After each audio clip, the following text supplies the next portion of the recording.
The market was busy and loud. Merchants shouted prices. Strange smells mixed in the air, and people from 100 different worlds walked past. Darius moved carefully between them, his hood pulled low over his face. Humans were rare here, and he did not like the way the locals stared. He just wanted to buy supplies and leave. But then, he felt something. Someone was watching him. Not in the way traders watch a customer, but in a way that felt personal. Slowly, he turned his head. In the far corner, where shadows touched the broken wall, stood a small figure. She couldn't be more than 4 feet tall. Her skin was soft silver. Her hair a pale green that looked unwashed for days. Her clothes were just torn cloth, too thin for the cold air. She stood perfectly still, but her large violet eyes were locked on him.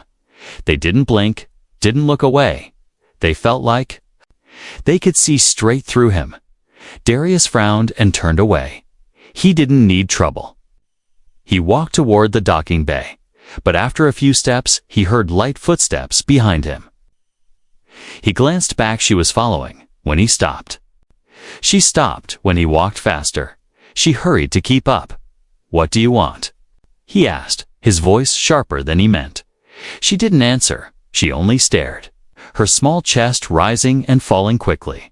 Her lips moved, but no sound came out. Darius sighed. "Go home," he said. But she didn't move. Instead, she stepped closer. That's when he noticed the faint scars on her cheeks and neck. Her face was thin, her hands even thinner. She looked like she hadn't eaten in days. A nearby merchant called out, "Human, leave her alone. She's cursed." Others in the market turned to stare. Darius ignored them. He didn't believe in curses. But something about the girl's eyes kept him from walking away. She took one more step and then grabbed his jacket. Her tiny hands were cold. She still didn't speak, but her eyes said everything. They said, "Don't leave me." They said, "I have no one else." They said, "If you walk away, I won't survive." Darius felt his chest tighten. He had seen desperate children before, in ruined cities, unbroken planets, but this felt different. This was not just pity. This was a connection. He crouched down so his eyes were level with hers. "What happened to you?" he asked softly. The girl's mouth opened, but she didn't speak. Instead, she glanced over her shoulder, toward the far gates of the market. Darius followed her gaze. 2 tall, armored figures were moving through the crowd. Their helmets hid their faces, but their body language was sharp, hunting. The girl's grip on his jacket tightened, her eyes widened with fear. Darius understood without words. She was running from them, and from the way she looked at them, they were not her friends. He had 2 choices: walk away and pretend he saw nothing, or step in and take on trouble that could get him killed. Her eyes made the choice for him. "Stay close," he whispered. He turned toward a side alley, leading her away from the crowd.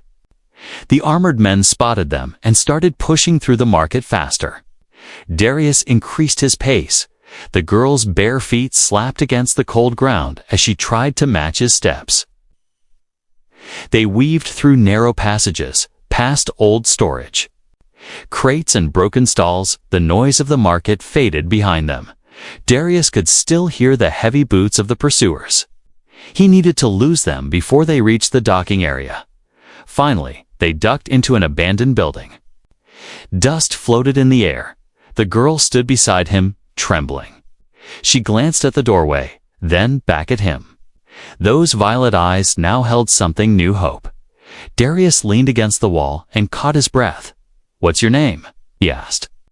The girl hesitated, then whispered so quietly he almost missed it. "Leora." It was the first word she had spoken. It was soft, but it carried weight. He nodded. "Well, Leora? Looks like you're coming with me." Her lips curved slightly, almost a smile. For the first time since he saw her, the fear in her eyes eased. But deep inside, Darius knew this was only the beginning. Those men wouldn't stop. And now, He had just made himself their next target. Asterisk, the dust in the abandoned building still floated in the air when Darius peeked through a crack in the wall. The armored men had reached the alley. They stopped, scanning the area like predators, sniffing. The wind, Darius could feel Leora's small hand tighten on his sleeve. "They can't see us," he whispered. But that was only for now. If they searched every building, it would be over. The taller of the two hunters touched a small device on his wrist. A faint blue light spread across the alley, scanning the air. Darius's stomach dropped. They have trackers, he thought. Hiding wouldn't be enough. They needed to move. He turned to Leora. "Can you run?" She nodded, though her legs trembled. Darius didn't know how much longer she could last. But they had no choice. They slipped out through the back, moving into a narrow street between two collapsed warehouses. The cold wind carried the smell of metal and oil. Old machines sat rusting in the corners. The sound of heavy boots followed. Closer now. They were being hunted like prey. Darius spotted a delivery cart left against a wall. "Get in," he told Leora. She climbed in silently, curling herself. Into a ball, he threw a dirty tarp over her and started pushing the cart. To anyone watching, he would look like a worker hauling junk. He pushed toward the busier streets, blending into the crowd. Merchants argued over prices. Street performers played strange instruments, and loud engines roared in the distance. It was chaos, but chaos could hide them. He risked a glance over. His shoulder, the hunters were still searching, moving like wolves through the crowd. They hadn't spotted him yet. A voice barked from somewhere ahead. Darius froze. One of the armored men had stepped into the middle of the street. Blocking the way, his helmet turned slowly, scanning faces. Darius kept pushing the cart, forcing himself to act calm when he reached the hunter. The man's hand shot out, grabbing the side of the cart. "What's in here?" The hunter demanded. Darius forced a lazy smile.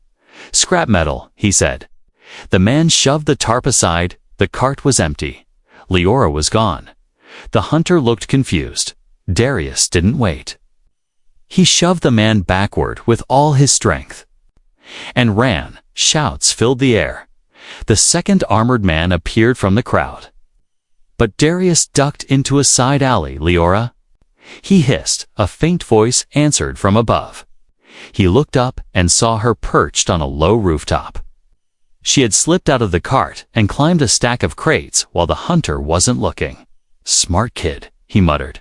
She reached down and he helped her drop back to the ground, but there was no time to rest. The hunters were closing in again. They ran, turning corner after corner until the streets began to change. The polished shops and bright lights were gone. Now the walls were cracked, the ground uneven. This was the old district, a place the city guards avoided. They stopped in front of a rusted metal door. Darius banged on it twice. Then, once more, a slot opened, and a pair of yellow eyes peered out. "Darius," a deep voice rumbled. "You look like trouble. I need a place to hide." "Darius," said. The slot closed, and the heavy door swung open. Inside was a dim, warm room, filled with crates and old furniture. The smell of engine oil and cooking food mixed in the air. A large reptilian alien stood in the doorway, arms crossed. "What's with the kid?" he asked. "She's with me," Darius replied. The alien frowned but stepped aside. "You've got hunters on you. I can smell it." "They won't stop," Darius said. "Then you need to find out why." The alien replied. He gestured to Leora. "Kid, what did you do?"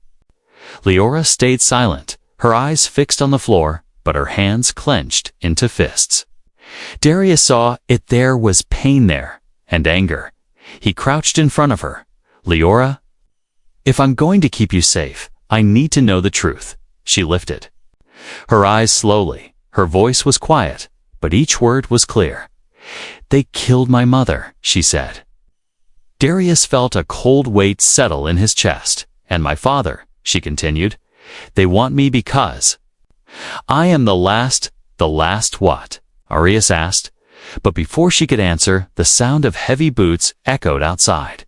The hunters had found them. The reptilian alien cursed. "There's a back way," he said. Darius grabbed Leora's hand. They dashed through a narrow hallway, past shelves stacked with parts, and out into another alley. The cold night air hit them. Lights from patrol drones swept the streets. Darius could hear the hunters shouting orders. They weren't just chasing anymore. They were locking the whole district down. "Stay with me," he told Leora. This time, she didn't just nod. She squeezed his hand back, and in her eyes, he saw something fierce. Not just fear, but determination. Whatever she was, whoever wanted her, she was worth risking everything for. The alley was narrow and smelled of damp metal. Darius and Leora ran until their lungs burned.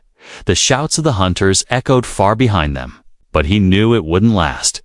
They had scanners, drones, and tracking sequences they locked onto. A signal, nothing escaped. They stopped in the shadow of a broken wall. Darius leaned against it, catching his breath. Leora stayed close, her violet eyes scanning every shadow. Even though she was exhausted, she stayed alert. That told Darius she'd been running for a long time, long before she met him. He crouched down beside her. "You said you're the last." "The last what?" For a moment, he thought she wouldn't answer. Then her voice came, low and steady. "My people. We are called the Vera," she said. Darius frowned. He'd heard the name before. A proud race from the outer systems, known for their beauty and strange gifts. But he'd also heard rumors, whispers, that the Vera had been wiped out during a silent war. "They killed my parents," Leora continued. "They burned our home and hunted everyone who escaped." Her fingers curled into fists. "They say the Vera can see things others cannot, and they fear us for it." Darius remembered her eyes, the way they seemed to pierce through him. "What can you see?"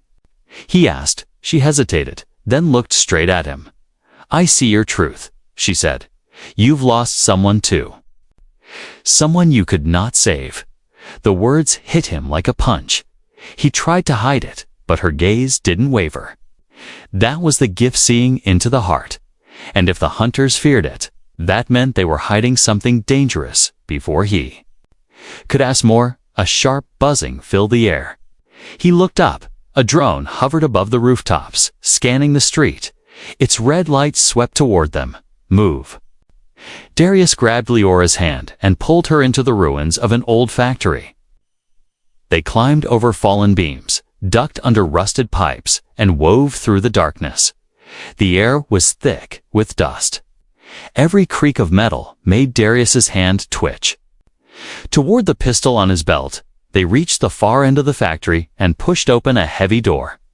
Beyond it was a service tunnel, narrow, dark, and wet, perfect for hiding, but also a dead end if the hunters found them. Leora hesitated at the entrance. "It's cold," she whispered. Darius took off his jacket and wrapped it around her small shoulders. "We don't have time to be warm," he said. "We just have to be alive." They moved through the tunnel, their footsteps echoing on the wet stone. Somewhere above, he could hear the faint hum of ships moving through the city skies. It reminded him how far they were from safety. Halfway through, Leora stopped. "They're here," she whispered. Darius froze. He didn't hear anything, just the drip of water. But then he saw it, a faint shadow moving at the far end of the tunnel. The hunters had split up, blocking both exits. Darius's mind raced. They couldn't fight, not with Leora in danger. They couldn't run, not without being trapped.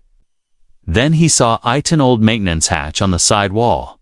He pried it open, revealing a crawl space barely wide enough for a child. "Go," he told her. Her eyes widened. "What about you?" "I'll be right behind you," he lied. She didn't move. Instead, she gripped his hand. "I can see your truth," she whispered. "You're going to stay and fight." Darius almost smiled.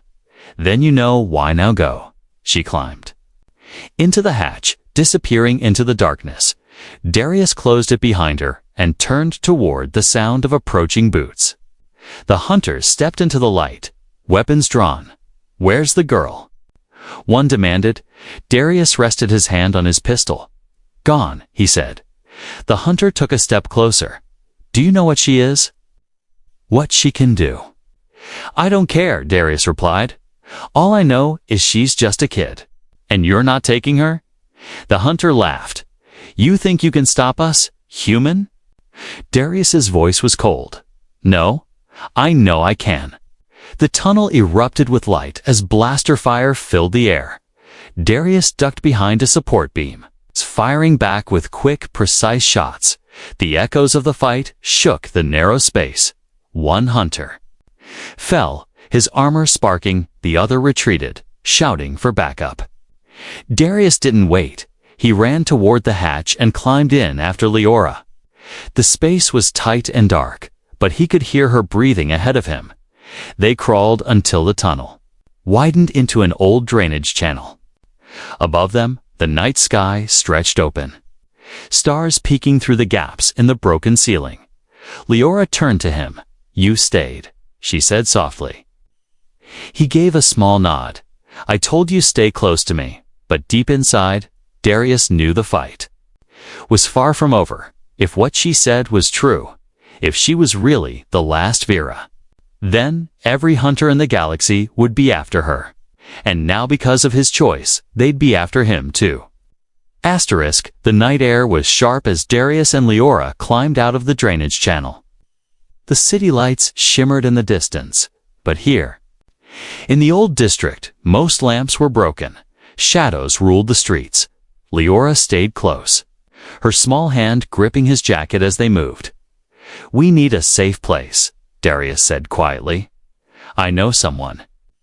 They followed winding alleys until they reached a small, rusted building with faded paint. A single light glowed above the door. Darius knocked 3 times, paused, then knocked twice more. After a moment, the door creaked open. A woman stood there tall, with short black hair and sharp brown eyes. Her clothes were worn but clean, and a pistol hung at her side. "Darius," she said with a small smile. "It's been a long time, too long, Mara." Darius replied. "This is Leora," he added, stepping aside so the girl was visible. Mara's gaze softened for a brief second. Then she opened the door wider. "Come in." Inside, the room was warm, lit by old lamps and filled with the smell of spiced stew. There was a table in the center, and shelves lined with old tools and datapads. Mara poured water into 2 cups and slid them across the table. "You look like you've been running," she said. "We have," Darius admitted. Mara's eyes narrowed. "Who's after you?" Darius hesitated. "They want her," he said, nodding toward Leora. Mara studied the girl for a moment. "She's not human," she said slowly. "Vera," Darius confirmed. Mara's eyebrows lifted. "I thought the Vera were gone." "They almost are," Darius said. "She's the last." Mara leaned back in her chair, her face unreadable. "That explains the hunters." Leora sat quietly, sipping her water. Her violet eyes watched Mara carefully. Darius noticed it wasn't the shy, silent look she gave strangers. This was something sharper. She was studying Mara, searching her for something unseen. "I can hide you for the night," Mara finally said, "but you can't stay here long. There's a smuggler who can get you off-world tomorrow. He owes me a favor." It sounded like hope, but Leora's eyes didn't relax. She leaned toward Darius and whispered, "She's lying." Darius blinked. "What do you mean?" He whispered back. Leora's voice was low, urgent. "She wants to give me to them." The hunters, a cold weight, settled in his stomach. Mara had been a friend once, but that was years ago, before debts, before hard times. If the hunters were offering credits, maybe even Mara would take them. He kept his face neutral. "All right," he said aloud. "We'll rest here tonight." Mara nodded and stood. "There's a room in the back. Make yourselves comfortable." She left, disappearing. Into another hallway, the moment she was gone, Darius crouched beside Leora. "Are you sure?" he asked. Leora's violet eyes didn't waver. "She's already sent a message," she whispered. Darius swore under his breath. That meant the hunters knew exactly where they were. They couldn't leave through the front door not without running into them. Darius scanned the small back room. There was a window, nailed shut. He pried it open quietly. The wood, groaning, cold air rushed in. "Come on," he whispered. Leora climbed through first. Landing softly on the ground outside, Darius followed, pulling the window shut behind them. They slipped into the shadows just as footsteps echoed. Inside the building, from the alley, Darius could hear muffled voices. "They'll be here any minute," Mara was saying. His jaw tightened. He didn't have time to be angry only to get Leora far away. They moved quickly through side streets. Darius took a path he knew well, one that wound between old rail lines. And under collapsed bridges, the sound of engines grew louder behind them. The hunters had arrived at Mara's, and it wouldn't take long for them to spread out. Finally, they reached an old transit station. It had been abandoned for years, but the tunnels still stretched far beneath the city. Darius led Leora down the cracked stairs. The air was cold and smelled of dust. Their footsteps echoed. "Where are we going?" Leora asked softly. "Somewhere no scanner will find us." He said. They reached the lowest level, where an old maintenance door stood half open. Inside was a hidden space, a place Darius had used before. He locked the door behind them and turned to Leora. "We'll rest here until morning." She nodded. Curling up on a blanket he laid out. For a moment it was quiet. Darius leaned against the wall, his pistol on his lap. "You saved me," she said suddenly. "You didn't have to." Darius looked at her. "I told you, stay close to me." She smiled faintly. Then her eyes closed. Within minutes, she was asleep. Darius stayed awake, listening to the faint hum of the city above. He knew they'd have to keep moving tomorrow. And he knew the hunters wouldn't stop, not until they had her. But he also knew something else. They weren't just after a bounty. There was something about Leora, something she hadn't told him yet, something worth more than credits, something worth killing for. And he intended to find out what it was. The dim light in the hidden room flickered. Darius sat against the wall, his pistol resting on his knee. He had slept for maybe an hour, but every small sound woke him. The city above was still alive, even in the dark, somewhere up there. The hunters were still searching. Leora stirred on the blanket, her eyes opening slowly. She sat up, rubbing her face. For a moment, she looked like a normal child, tired, quiet, and small. But then her violet eyes met his, and he remembered exactly who she was. "Are we safe?" she asked softly. "For now," Darius replied. "But I need to know something, Leora. Why are they so desperate to find you?" She looked down at her hands. "They think I am dangerous," she said. "Are you?" he asked. Her voice was barely above a whisper. "Only if I choose to be." Darius frowned. "What does that mean?" She hesitated, as if deciding whether to tell him. Then she said, "My people can see. Not just what is, but what could be. We can look into someone's mind, see their truth, their memories, and their future paths." Darius stared at her. "That's a lot for a kid to carry. I didn't ask for it," she said quickly. Her hands trembled. "But it's why they killed my family. They fear what we see, because it shows what they try to hide." He understood now. The hunters weren't just mercenaries. They were working for someone powerful, someone who couldn't risk being exposed before he could speak. Leora added, "I didn't tell you everything. When I touched you at the market, I saw something. I saw you fighting for me, and I saw you dying for me." Darius didn't flinch. "I've had worse futures," he said with a faint smirk. But inside, the words stayed with him. He wasn't afraid of dying. He was afraid of failing. A faint vibration shook the floor. Darius's eyes narrowed. "Someone's moving above us," he whispered. He stood, motioning for her to stay low. A second later, the sound of heavy boots echoed from the stairs. "They found us," he muttered. Leora's breathing quickened. "Can you trust me?" she asked suddenly. "I already do," he said. "Then let me help," she whispered. Before he could argue, she closed her eyes, her small hands pressed together. Darius felt the air shift like a sudden pressure in the room. Then her violet eyes snapped open, glowing faintly. The light from them spilled across the walls like mist. "What are you doing?" he asked. "Hiding us," she said simply. The boots grew louder, closer, until the hunters reached the door.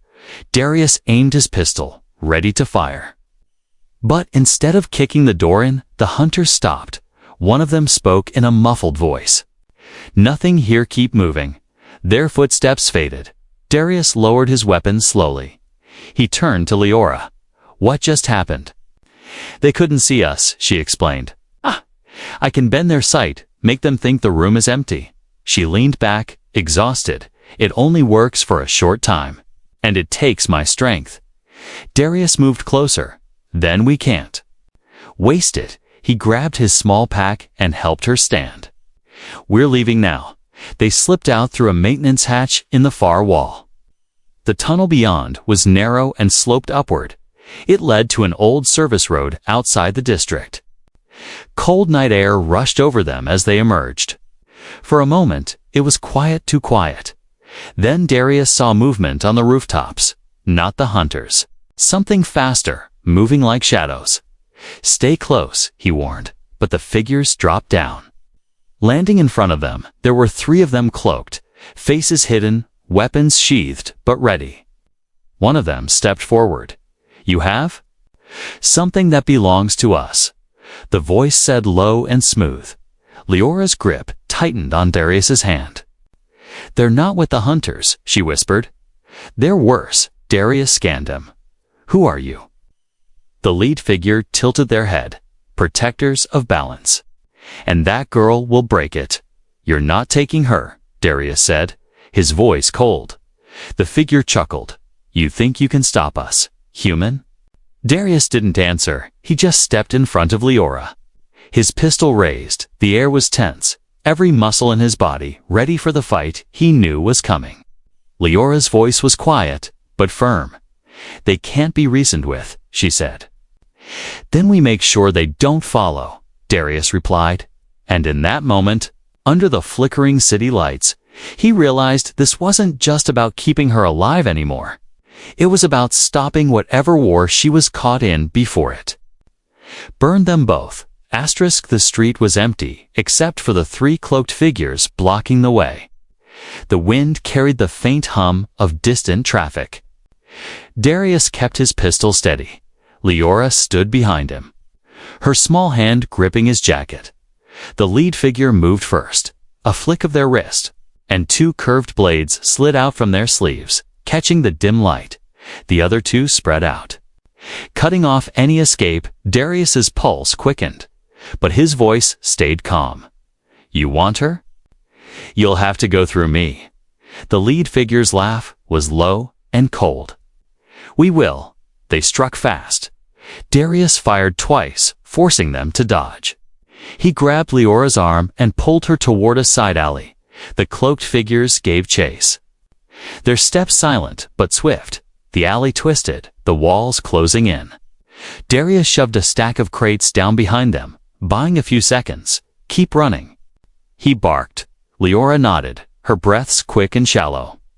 They burst out into a wider street, to find the hunters there.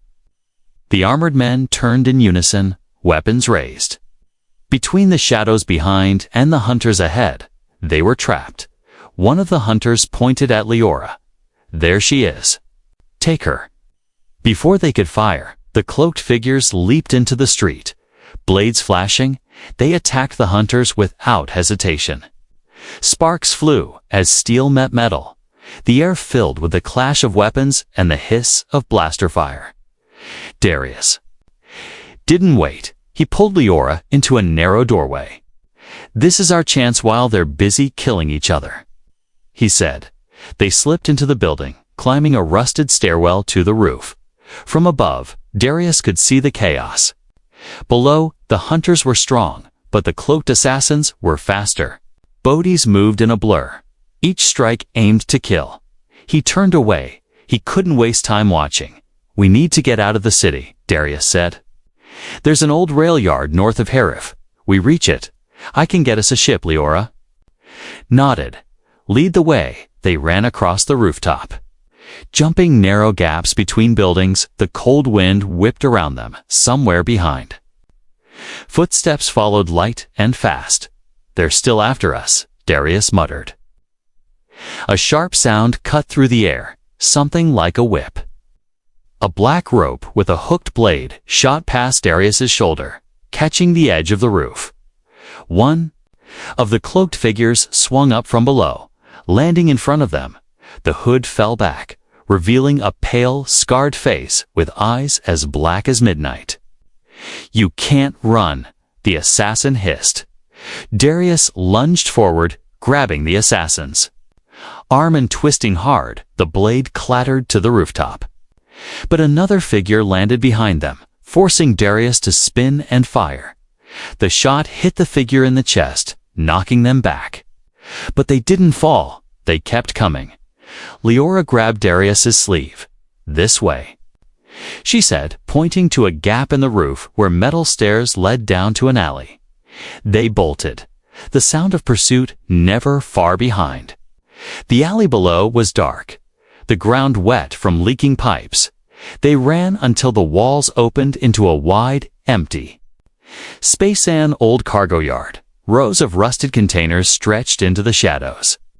"This is good," Darius said. "We can hide in here." But Leora shook her head. "They'll find us. I can't hide us again." "Not yet." Darius looked around, thinking fast. He spotted an old service tram at the far end of the yard. If it still worked, it could take them closer to the rail yard. "Come on," he said, taking her hand. They sprinted toward it, but halfway. There, the cloaked figures dropped from the shadows above the containers. Surrounding them again, this time, there was no way out. The lead assassin stepped forward. "You've made this harder than it had to be," they said. "Give her to us, and you may live." Darius positioned himself between them and Leora. "You'll have to kill me first," he said. "That can be arranged," the assassin replied. Raising their blades, Leora's voice cut through the tension. "You can't kill him," she said. The assassin froze. Her eyes glowed faintly. "If you do, you will fail your mission," she continued. "You'll never reach your true target." The lead assassin's expression changed just slightly. They looked at her with something almost like fear. "You've seen it?" They asked. "Yes," Leora said, her voice steady. "And if you touch me, the future you fear will come sooner." For a long moment, no one moved. Then the assassin lowered their blades. "This isn't over," they said. They melted back into the shadows. Vanishing as quickly as they had appeared, Darius exhaled slowly. "You just saved us," he said. Leora looked at him, her violet eyes calm but tired. "I told you I'm only dangerous if I choose to be." They climbed into the service tram. The old engine coughed, but came to life as it rolled out of the yard. Darius kept his eyes on the shadows. He knew the assassins would return. And the hunters weren't far behind. But now, one thing was clear. Leora's gift wasn't just a danger to her. It was a weapon that could change everything, and that meant the galaxy would never stop chasing her. The service tram rattled over broken tracks, its old engine whining like a tired animal. Darius kept one hand on the control lever and the other on his pistol. Leora sat beside him, wrapped in his jacket. Her violet eyes focused on the dark ahead. The city lights faded behind them like weak stars, and the rail yard rose in front like a field of metal bones. "This is it," Darius said. If we reach Hangar 9, we fly. Leora nodded. Her small face set with calm that did not match her years. I'll do whatever I can, she whispered. They left the tram near a shattered fence and slipped. Into the yard, old cargo cars sat in silent rows, their paint eaten by rust. Wind hissed through loose panels and made the whole place sound alive. Darius guided her along the shadows, counting signs only he seemed to know. Hangar 9 waited behind a stack of sealed containers, its door half buried in dust. Darius knelt by the lock panel and pulled a cable from his belt kit. The screen blinked, rejected him, blinked again, then turned green with a tired chime. Inside, he said, and the door slid open just enough for them to squeeze through. The ship inside was ugly in a beautiful way. Its belly was wide and dented, its nose patched with plates, and its engines wore scars like medals, Orion's. Mule? Darius said with a small grin. She isn't fast, but she's stubborn. They climbed the ramp, boots echoing in the hollow hold. Leora ran her fingers over the wall as if feeling the ship's temper. She likes you, she said softly. She likes anyone who treats her gentle, he answered, starting the power sequence. Lights flickered on, one by one, like someone waking from a long sleep. Panels hummed, pumps coughed, relays clicked, and the cockpit screens glowed through layers of dust. Darius settled in the pilot seat and strapped in. Close the ramp, he said. The ship's mouth began to lift, slow but steady, halfway up. A cold voice slid through the hold like a knife. Don't, the voice said. The ramp froze and boots thumped onto the metal. Hunters filled the gap with black armor and cold eyes, weapons raised and steady behind them. 3 cloaked shapes stood still as statues, the lead assassin lowered. Their hood, old scars catching the hangar light. This is the end of the line, they said. Darius stood between them and Leora, pistol up, heart steady. You had your chance, he said. You walked away. We listened to a warning. The assassin replied, now we return to balance. A hunter captain stepped forward, visor reflecting Darius like a dark mirror. Hand over the Vera and live, the captain said. Leora squeezed Darius's sleeve and then stepped out from behind him, small but unshaken. No, she said, her voice clear. The hangar seemed to lean in. Leora's eyes glowed faintly. Not bright, just true. You were told she would break your order, the assassin said. Almost gentle, she will, Leora answered. But not the way you fear. She lifted her chin and looked straight at the hunter captain. I can show you who owns your leash, she said. The captain laughed, but it sounded thin. We serve the prefect council, the captain said. Leora's eyes deepened like a well-catching starlight. You serve one man wearing 12 faces. She said, you serve the prefect prime. Who burned the Vera because we saw his secret war? Lies, the captain snapped. But the word shook as it left the visor. Darius pointed to a rusted antenna massed outside the hangar window. Old yards keep old comms, he said. Can you push the truth through it? I can try, Leora whispered. The assassin watched them with unreadable eyes. Truth bends the world, they said. Sometimes it breaks it. Let it bend, Darius replied. Let it break the chains. He slid a cable from the console into a wall port and powered the external link. The mast groaned awake, sending a thin blue line into the night. Leora placed both hands on the dash, her fingers trembling but steady, her breath slowed. And the cabin became quiet as a held note. I will not hurt you, she told the room, calm and clear. I will only show what is already inside you. The hunters shifted, some gripping rifles tighter, some loosening. A flicker moved across their visors like a passing cloud. Darius felt it too, a soft weight behind his eyes. Not pressure, but memory. For a heartbeat, he was back in a smoke-filled street, holding a friend who would not wake. Then the weight slid away, and only resolve remained across the hangar. The captain staggered and caught a crate with a gauntlet. "What did you do?" the captain asked, voice low. "I showed you the order you already questioned," Leora said. "I showed you a door you kept locked." The assassin turned, watching the soldiers. They were no longer one wall. They were people, each with a future pulling at their boots. "Choose," the assassin said to the captain, not unkind. The captain's rifle lowered. "Not all the way, but lower than before. Stand down," the captain said to the squad, the words heavy like wet stone. "Until we confirm the prefect prime." 2 hunters obeyed. 3 hesitated. 1 raised his weapon with a snarl. The assassin moved like a shadow and gently knocked the barrel aside, a warning more than a strike. "Balance," they whispered, as if to themselves. Then they looked at Leora, and for the first time their eyes were not cold. "What do you see if we let you go?"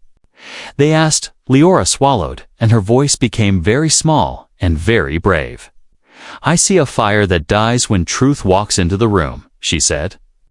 "I see a world that hates me less tomorrow than it does today. And you," she added, looking at the assassin, "I see you choosing not to kill a child." Silence held them all for a long breath. Then the assassin stepped back and raised an open palm to the hunters. "Not today," they said. "Let them fly." Darius did not waste the moment. "Hold tight," he whispered to Leora. He slammed the ramp control, sealed the hatch, and punched the engine starters. The ship shuddered, coughed, then roared like a waking animal that remembered it had teeth. Searchlights swept across the hangar doors as they rolled open to the night. Shots sparked against the hull from somewhere far, nervous and late. The mule lifted, heavy at first, then eager. Darius pulled her nose up and fed power to the old drives. "Altitude holding," he said, hands steady. Heat rising, vectors clear. The city fell away, lights turning to tiny islands. Then to a fog of glow. Clouds welcomed them and parted like curtains. Leora pressed her forehead to the canopy and watched the stars arrive one by one. "I thought I was the last," she whispered. "You don't have to be." Darius said, "We'll look, we'll listen, we'll follow every whisper." She turned, eyes bright with tired hope. "I can feel something far away," she said, a voice like mine, very faint. "Like a candle behind a wall." "Point me," Darius replied. And the mule rolled gently toward the dark that was not empty. The assassin's last words rode with them like a quiet echo. "Balance," they had said. But Darius heard something else under it, mercy. He set a course for the deep lanes and watched the stars gather like friends. "Stay close to me," he said, and Leora smiled, small and shining. The mule burned a thin line through the night, and the sky opened like a door that had been waiting a long time.